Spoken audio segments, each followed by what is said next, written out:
Hello to our fans online. I'm Diana Perez. And I'm Rob Nelson, filling in the day with some top stories on this Friday, July 12th. The 6 jurors in the George Zimmerman trial are getting ready to pass judgment on the former neighborhood watch captain. They'll hear closing arguments from the defense this morning and are expected to begin deliberating behind closed doors this afternoon. Yesterday, prosecutors argued that Zimmerman made bad assumptions about Trayvon Martin and lied about what really happened during their deadly confrontation.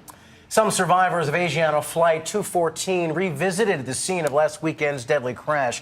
Most said that reliving the experience with one another helped them come to terms with their terrifying ordeal. Meantime, investigators say they have found no evidence of mechanical or electrical failure in the plane. Their focus will now zero in on what the pilots did in those chaotic seconds before impact. 2 Pennsylvania teenagers are the toast of their town after chasing down a kidnapper and rescuing a 5-year-old girl. Police in Lancaster say that the girl was playing in front of her house when a man drove up, snatched her, and then drove off. Well, 2 neighborhood boys spotted that car, tailed it on their bikes for about 15 minutes.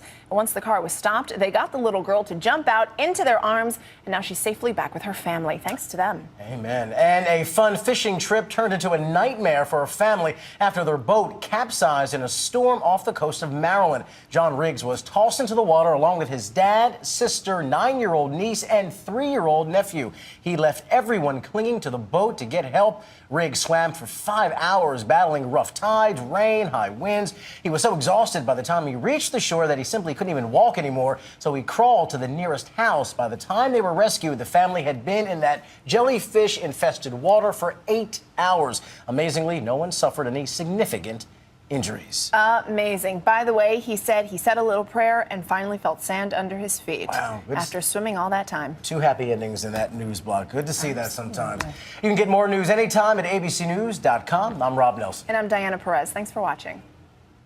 This is World News Now, available anytime, anywhere you want it.